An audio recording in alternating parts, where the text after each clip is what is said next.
मुझे मेरे गुरुदेव बचपन में ही मिले थे, मेरे अंदर घर कर गए। अभी तक उनके ऐसे विचार भी मेरे अंदर से नहीं निकले। परमात्मा से मैं अनुरोध करता हूँ कि कभी न निकले।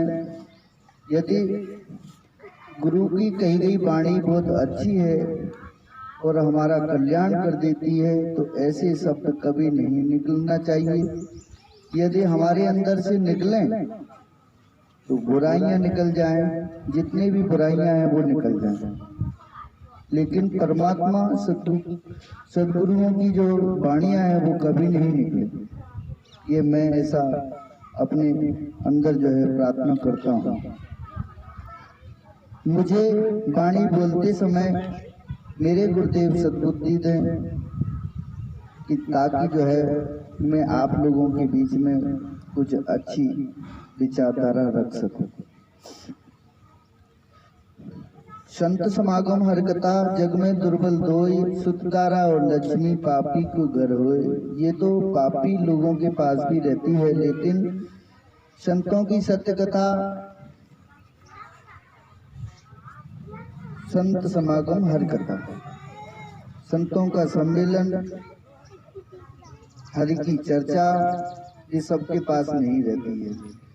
बेटा बेटी पुत्र पुत्री धन दौलत ये तो पापी के पास होती है। सज्जनों,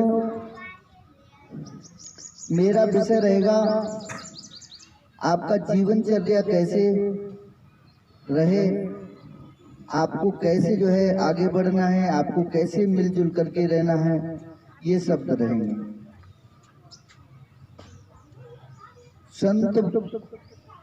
संत बड़े परमात्मा शीतल इनके अंग, तपन बुझावे जगत की कर करके सत्संग, ये सदियों से सुनते आए हैं।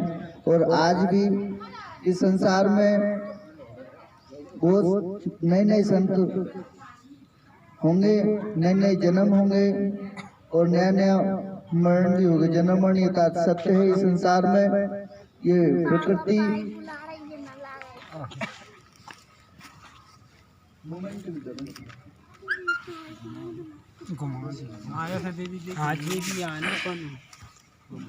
ये संसार जो है, संसार का मतलब ही सरकना होता है, बदलना होता है, परिवर्तनशील है। और वो परिवर्तन प्रकृति में ऑटोमेटिक होता है। प्रकृति में जड़ और चेतन तो होता है। जड़ कहते हैं शरीर को, चेतन कहते हैं आत्मा को। बोलने वाला और सुनने वाला पुरुष, बोलने वाला सुनने वाला चेतन प्राणी, इसको जो है चेतन कहते हैं। जड़ कहते हैं शरीर को, चेतन कहते हैं आत्मा को। दो का झमेला हमेशा से चलता आया है। दो से दुनिया नहीं तो कनिया, नहीं तो इसको कनिया क्यों नहीं कहा, दुनिया कहा, क्योंकि दो का जोड़ा है। नर नारी, जड़ चेतन, ऐसे गुरु और शिष्य इस प्रकार का। तो हमें इस संसार में आए हैं तो जाएंगे। राजा रंग फकीर एक सिंहासन बैठ गया, एक बना जंजीर। आए हैं तो जाएंगे, जाना ही पड़ेगा। जब जाना पड़ेगा तो अपना जीवन अपराध भरा नहीं होना चाहिए, अपना जीवन शिक्षा में होना चाहिए। एक संत जो है, अपराध कहाँ से बढ़ता है? देखिए, एक संत काम और क्रोध पर बोलते हैं। अमृत साहिब, काम मनुष्य को अंधा कर देता है, क्रोध मनुष्य को बहरा कर देता है। अतः भाई और बहन, काम और क्रोध से बचे। काम के वशीभूत होकर के पता पड़ा कि जो है वो तो अपने बच्चों को ही छोड़ करके दूसरे के घर बैठ गई, चली गई, भाग गई या भाग गया। ये काम के वशीभूत होते हैं सत्य।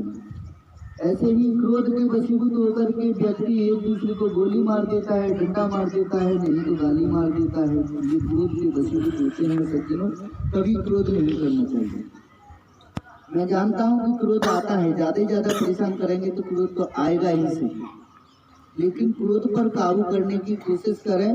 और एक और बात कही है कि इतना बाबा साहब ने कहा, डॉक्टर B.R. अम्बेडकर साहब ने कहा कि ऐसा सच भी नहीं बोले जो कि गले का फांसी बन जाए, फंदा बन जाए।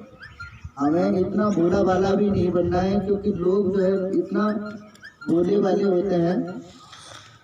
जैसे एक भजन में कोई संत गाते थे, भारत की भोली जनता को ढोंग में फंसाया जाता है, ढोंग में फंसाया जाता है।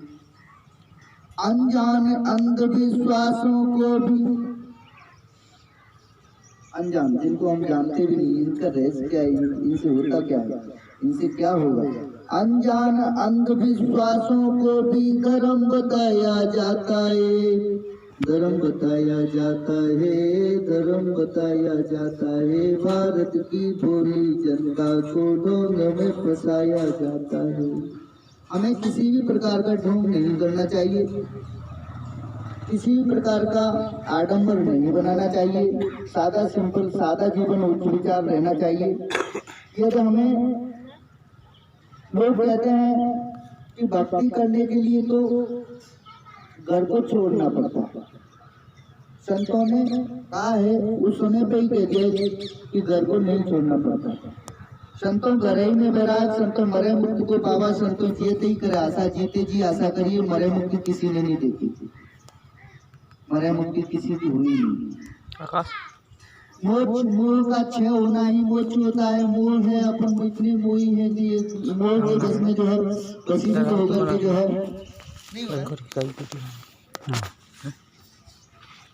मोह के वसीभूत होकर के व्यक्ति रोता है, परेशान होता है, दुखी होता है। तो ये क्या मोह। हालांकि में जब अपनी कोई वस्तु खोती है, जब अपना घर चल रहा था, जब अपना अच्छा रोजगार था, और अगर अपने से दूर होता है तो फिर रोना ही पड़ता है, दुखी होना पड़ता है। लेकिन यथार्थ सत्य है कि संसार से जाना ही पड़ता है। जब जाना पड़ता है तो कोई ज्यादा हानि हो गई है, तकलीफ हो गई है, तो अपने आप को नहीं खोना चाहिए, अपने आप को इतना नहीं करना चाहिए कि दुखी हो। ये सही नहीं चल रहा। अपने आप को इतना दुखी नहीं करना चाहिए, इतना तकलीफ में नहीं लाना चाहिए कि इसके बगैर मैं रह ही नहीं पाऊंगा। कोई भी वस्तु हो, रोजगार हो, नौकरी हो, मैं नौकरी कम से कम 18-19 हज़ार की नौकरी छोड़ा हूँ। इसलिए छोड़ा हूँ कि गोलमाई चकमाई भेड़माई, गोलमाई चकमाई भेड़माई माने कोई अगर चलना है तो गोलमोल चल रहा है तो कोई चलना नहीं माना जाएगा। स्ट्रेट लाइन में सीधा चलेंगे तो चलना माना जाएगा, सीधा चलेंगे तो चलना माना जाएगा। जो बैल होता है वो चारों तरफ चलता है और शाम को पाता है कि तो मैं तो जो है इसी जगह पर हूँ, कोई दूरी तय नहीं की है। तो यदि कोई दूरी तय करते हैं तो चलना चलना माना जाएगा, यानी कोई विकास होता है तो चलना चलना माना जाएगा। गृहस्थी में रह रहे हैं, सदियों से टापरी डली है और विकास नहीं है। चमार है चमारी है, मेहतर है मेहतर है, कोली कोली, खटीक धोई धोबी नाई, नानक नानक तेली तमोली। वो हमेशा से जिस जाति धर्म में पंथ में जन्म ले लिया है वो वहाँ का वहीं का रह जाता है, व्यक्ति उसे उभर नहीं पाता है। तो सरल बात तो यह है कि हमारी जाति, तेरी जात तो, हमने एक शब्द में लिखा है कि तेरी जात तो मानवा दूसरी जात ना है, बिना बुद्ध का मानवा कई एक जात बनाए, पढ़ाई लिखाई ना करे घोर नरक में जाए, बिना बुद्ध का मानवा घना तमाचा खाए। बिना बुद्धि वाला मानव तमाचा खा रहा है। मेरे गुरुदेव सदगुरु धर्म साहिब है, ये मेरी पुस्तक है बाल वृक्ष के नाम से। मेरे जो है इधर मेरी फोटो बाल वृक्ष जो है ये किताब है। इस पर मैंने जो शब्द लिखा था कि पढ़ाई लिखाई ना करे, जो पढ़ाई लिखाई नहीं करता है वो नरक भोगता है, सीधा सीधा। आज भी चमार मेहतर कोली कटिक धोबी नाई दानक नानक तेली तमोली है, वो मानव नहीं है। मानव होता तो मानव को मानव प्रीत करता, मानव मानव से मिलके रहता है और एक रस रहता, एक रस नहीं। इस बात को हमें समझना होगा। फिर लिखा कि पढ़ाई तेरी जात का मानवा दूसरी जात ना है, बिना बुद्धि का मानवा। बिना बुद्धि वाले मानव ने इतना जाति बना करके खड़ा कर दिया। मनु जी तूने ब्राह्मण क्षत्रिय वैश्य शूद्र, ब्राह्मण सबसे टॉप पर है, फिर क्षत्रिय, फिर वैश्य, फिर शूद्र है। ब्राह्मण सबसे हिंदू धर्म में, वैसे तो और भी हैं, जैसे बहुत सारी धर्म है।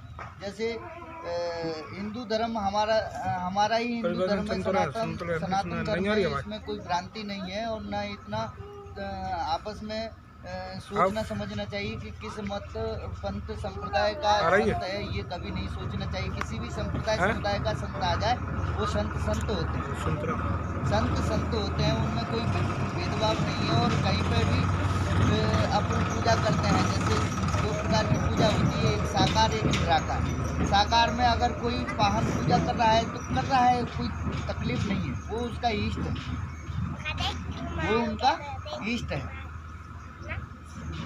उनके अंदर मानवता तो होगी, ऐसा नहीं है कि वो जो पत्थर पूजा करते हैं उनके अंदर मानवता नहीं है, हो उनके पास मानवता है, लेकिन उनने इष्ट बना करके रख लिया, ठीक है ना। तो साकार हो गया। साकार में जैसे कोई मेरे जैसे गुरु होते हैं और उनके शरीर को मानते हैं साकार में, और निराकार में क्या होता है, उनकी आत्मा को मानते हैं। अब आत्मा की पूजा करो तो कैसे करोगी आत्मा की पूजा करो तो कैसे करोगी? तो साकार में पूजा करना पड़ेगा, तब आत्मा की पूजा होगी। आपके मन की संतुष्टि करना पड़ेगा, कोई ना कोई तो इष्ट बनाना पड़ेगा। आप देखो, गुरु तो इतने समझदार होते हैं कि वो आत्मा को पहचान लेते हैं, लेकिन हमारी जो भोली जनता इस प्रकार जो है डायरेक्ट निराकार की ओर नहीं जा सकती है। डायरेक्ट निराकार की, उनके लिए कुछ न कुछ इष्ट होना चाहिए। तो जैसे आप अपने अगर बाबा साहब में आस्था रखते हैं, तो बाबा साहब हमारे इष्ट है। बुद्ध है, कबीर हैं, बाबा साहब हैं, महात्मा ज्योतिबा फुले हैं, संत रविदास साहब हैं। ये महापुरुष रहे हैं जिन्होंने मानवता का अलग जगाया है, मानवता का अलग जगाया है। मानव सदगुरु कबीर साहब कहते हैं कि 5 तत्व का पुत्र मानस दरिया नाम मनुष्य है। हम सब मनुष्य हैं, 5 तत्व का पुत्र मानस दरिया नाम, एक कला के बिछड़ते विकल हो सब टाम। 5 तत्व के भीतरी गुप्त बस्ती स्थान, बिरले मर्म पावे गुरु के शब्द प्रमाण। कोई बिरले मर्म इसका प्राप्त करता है, कोई बिरले, सभी नहीं प्राप्त करते हैं, कोई जान पाता है, कोई गुरु का पूरा होता है। तो अपन जैसे ये प्रवचन चल रहे हैं, अभी कोई बढ़िया व्यवस्था लगा ली, साउंड वाउंड लगा लिया, गा रहे हैं, नाच रहे हैं बढ़िया, तो उसमें भी अद्भुत शांति मिलती है भाई। भजन संगीत लगा दिया तो उसमें सुख शांति मिलती है। फिर कहीं भोजन कर रहे हैं, उसमें भी सुख शांति मिलती है। एक दूसरे की सेवा कर रहे हैं, उसमें भी सुख शांति मिलती है। तो ऐसे छोटे छोटे कार्यक्रम करते रहना चाहिए, लेकिन ऐसा कार्यक्रम नहीं करना चाहिए कि जो है कि जा तेरा भला हो जाएगा बिना कर्म के। तो बिना कर्म के कैसे भला होगा? कर्म ही पूजा है। रामायण भी बोलती है कि कर्म प्रधान विश्व कर राखा, और जस फल बोआ तस फल चाखा। मूवमेंट करे करो ना, खड़े होके बना। कर्म प्रधान विश्व कर राखा, जस फल बोआ तस फल चाखा। जैसा बोएंगे वैसा काटेंगे। हाँ देखो, बोए बीज बमूर के आम कहाँ से कहाँ है? अब आम कैसे मिलेंगे? तुमने तो तुम्हारे बच्चे पढ़ाई नहीं। बाबा साहब कहते हैं शिक्षित बनो, सभी को कहते हैं। बाबा साहब किसी एक जाति धर्म मजहब के नहीं थे। बाबा साहब कहते हैं कि शिक्षित बनो, संगठित रहो, संघर्ष करो, लेकिन ये गुण है ही नहीं। शिक्षा मात्र किताबों में रह गई है, पढ़ाई लिखाई के लिए कोई सोचता ही नहीं है। सदगुरु कबीर साहब कहते हैं, मैं काय समझाऊं, मैं काय समझाऊं ये जग वो अंधा, एक होए ताय समझाऊं सबई बुलाने पेट की धंधा। मैं काय समझाऊं ये जग वो अंधा। ये पूरा का पूरा संसार ये अंधा हो चुका है, अपने पेट के चक्कर में दूसरे निरी जीवों की हत्या कर देते हैं, निरी जीवों का भोजन बना लेते हैं। बोले ये तो है कि नहीं? तो भोजन इस पे भी थोड़ा सा रहम करे। संतों ने कहा है कि इन निरी जीवों पर दया करे। बोले बना है किस लिए? बोले ये इसीलिए बनाए हैं कि ये जो है हमारे भोजन के लिए हो जाएंगे। तो ऐसा नहीं है, वो अपना जीवन व्यतीत कर रहे हैं, हम अपना जीवन व्यतीत करेंगे। हमारे लिए विभिन्न प्रकार के जो है खाद्य पदार्थ हैं, और ये जो सब्जियां हैं, बोले इनमें भी जीवन होता है। बोले इनमें भी जीवन होता है। बोले ये भी तो जिंदा है। तो जिंदा है, लेकिन उसको जीव जरूर कहा है, जीव जरूर कहा है, लेकिन उसमें चैतन्य नहीं है। जीव जरूर है, लेकिन चैतन्य जीव जो जिंदा होता है उसे जीव कहते हैं। जो जिंदा होता है, जो जैविक क्रिया करता है उसे जीव कहते हैं। लेकिन उसमें अगर वैज्ञानिक तौर पर समझा जाए तो तंत्र का तंतु नहीं होता, उसको दर्द नहीं होता। अब अगर ये इसको कहा जाए गाय भैंस बकरी को अगर गाय किसी ने मारी तो कहेंगे कि गौ माता है। तो और अगर भैंस मारी तो बोले वो तो मरती है, वो तो पापिन है। जीव तो एक है ना, जीव तो एक है ना।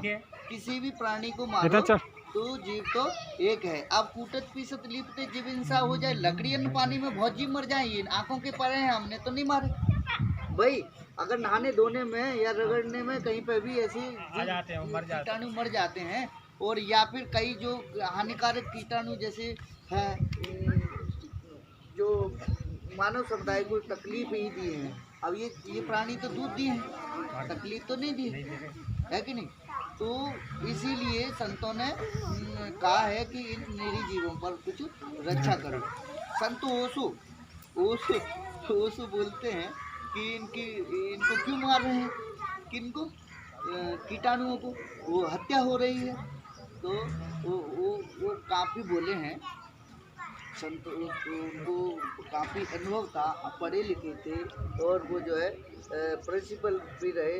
फिर अपने आप में उन्होंने एक बार जो है भगवान भी लिख दिया अपने नाम के आगे, तो मैं ही भगवान हूँ।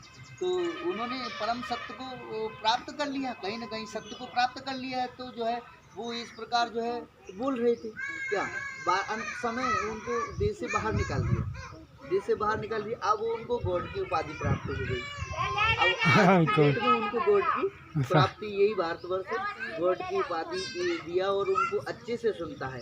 तो कुल मिलाकर के हमारे लिए यदि कोई चीज़ हानिकारक है तो हटा सकते हैं साइड में, और यदि जो है हानिकारक नहीं तो उसका बचाव भी कर सकते हैं। जैसे सांप आ जाए यहाँ पर, जैसे सांप, संत लोग सांपों को भी नहीं मारते हैं, आ जाए तो उसे या तो दूर हो जाओ या फिर जंगल में छुड़वा दो। जैसे शेर आ जाता है तो संत उनको भी नहीं मारना चाहते हैं। कई बौद्धिस्ट संत जो उनकी सवारी किए हैं विदेशों में हैं। तो कुल मिलाकर के हम जीवों पर दया करें। और एक और बात कहूँगा, क्योंकि हो सकता है किसी को जल्दी में जाना हो, तो कोई अगर जा रहे हैं तो अपने रोजगार को जो है अच्छा बना। जैसे भैया ने जो है बढ़िया जो है चारों तरफ अपनी व्यवस्था जमा रखी हैं, कटर हैं, व्यवस्था शायद आप ही की होंगी भैया। तो कुल मिलाकर के अपना ऐसा साधन बनाए, रोजगार बनाए, अपना कोई न कोई रोजगार बनाए, और हम सब मानव हैं, एक रस रहेंगे, एक दूसरे से मिल कर के रहेंगे। और यहाँ तक कि आपको जहाँ पसंद हो वहाँ शादी विवाह भी अंतरजातीय विवाह में भी कर सकते हैं। यदि आपको पसंद है कि मैं मेरी जाति वालों में ही करूँगा तो जाति वालों में करो, और यदि आपको पसंद है कि साफ सुथरा इंसान है, अच्छा है, और ये हमारी बेटी को निभाएगा या बेटा को निभाएगा, तो वहाँ पे भी कर सकते हैं। अंतरजातीय विवाह भी बहुत लोग कर रहे हैं। कुल मिलाकर के अपनी शिक्षा को जगाएं और रोजगार को जगाएं। रोजगार को बिल्कुल जैसे एक संत बोलते हैं, क्या बोलते हैं, हरि को भजन पेट को धंधो, और जाए नहीं जाने ते मूर्ख अंधो। यदि अपन भोजन ही वो मतलब अपन जो है काम ही नहीं करेंगे तो खाएंगे क्या। कहें कबीर कोई उद्धव की जो आप खाए और को दीजो। यदि कोई दुखी है और समझदार नहीं है तो कमा नहीं पाता है, तो कभी उसको भी दे सकते हैं, कभी मेहमान आ गया तो उसको भी दे सकते हैं, कभी साधु संत आया है उसको भी भोजन करा सकते हैं, है कि नहीं। वो अपना भोजन तो साथ में लेके चलता नहीं क्या। कभी कभी अगर है उनको जो भी मिला है तो उससे कर लेता है, नहीं तो समाज से ही खाता पीता है। बोले एक दिन का समय था, हम और एक संत साथ साथ जा रहे थे, तो भूख लग रही थी, तो क्या किया जाए। मैंने कही महाराज जो है, वो महाराज बोले कि ये खेत है, इसी में से थोड़ा सा खा लेंगे, खेत में से ये जो खाने पीने की चीज़ है कुछ भी हो, तो बोले इसी को खा लेंगे, भूख मिटा लेंगे। बोले महाराज ये तो किसी किसान का खेत है और अपन तो नहीं करेंगे, तो अभी किसी किसान ने कुछ कह दिया तो ठीक है, हम तो छाण हैं, हम तो चरेंगे तो देगा तो दे लेगा, मारेगा तो मारेगा, हम भूख लग रही है हम तो खाएंगे। बोले हम समाज के लिए दिन रात एक करते हैं तो खाने के लिए कहाँ जाएंगे। जब समाज के लिए सब शिक्षाएं फैलाते हैं, विचार फैलाते हैं, उनकी समझदारी की बात करते हैं, तो खाने और रहने के लिए हर चीज़ के लिए बाहर जाएं, कहीं अलग जाएं। उन्हें ये कहा था। तो उनकी समझ थी। मेरी समझ तो यह है कि बिना विचार के जो है नहीं कोई काम करना चाहिए, नहीं उस गांव में बसना चाहिए, न उस जगह पर न किसी व्यक्ति के पास है। अब पता ही नहीं कि व्यक्ति कैसा होगा, मालूम है तो ठीक है, मालूम नहीं है तो नहीं करना चाहिए, विचार के करना चाहिए। बैठे ठोर विचार के चलिए अज्ञामान, कहें कबीरता दास को कबून हो बेहान, साहेब सिर पर राखिए चलिए अज्ञामान, कहें कबीरता दास को तीन लोग डरना। तीनों लोग, चौथा लोग सदगुरु का है, अमर लोग, जिसमें सदगुरु वास करते हैं। गुरुदेव अपनी सद्वाणियाँ सुनाते हैं, जहाँ गुरु का वास होता है वो अमर लोक माना जाता है। मैंने इतना सीखा है। अब बात आती है कि भगवान कहाँ ढूंढे। मैं बचपन में ही भगवान को ढूंढने के लिए निकल पड़ा, तो मुझे भगवान तो नहीं मिला, वो गुरु जी मिल गए। जब गुरु जी मिल गए तो वो अंधकार रूप प्रकाश, अंधकार से प्रकाश को ले जाने वाले सब यही गुरु होते हैं। तो अब उन्होंने सिखाया है कि ठीक है, बढ़िया है, आप साथ में पढ़ाई लिखाई और कर लो। तो पढ़ाई लिखाई भी किया। बोले पढ़ाई लिखाई करने से बोध होता है, तो हकीकत में बोध होता है पढ़ने लिखने से। पढ़ाई लिखाई साथ में करना चाहिए। तो मैं बायो BSc B.Ed भी हूँ, पढ़ाई लिखाई भी किया। अब बात आती है कि भगवान, तो भग माता बान पिता, सीधा सीधा तो है भग माता बान पिता, ईश्वर ई माता स्वर पिता, ई अंदर स्वस्वरूप, अपने अंदर का स्वरूप पहचान लेना ही ईश्वर को पहचान लेना, अपने आप को पहचान लेना ही ईश्वर को पहचान लेना है। तो ईश्वर जो है कहाँ विहार करता है, सबकी समानता में, सबकी मानवता में विहार करता है ईश्वर। और ईश्वर संतुष्ट होता है जब सब लोग मिलजुल करके चलते हैं, जब सब लोग एक रस होते हैं। वो भला कैसा ईश्वर होगा जो निरीह जीवों को हत्या करवाता है? वो कैसा ईश्वर होगा जो खुश होता है?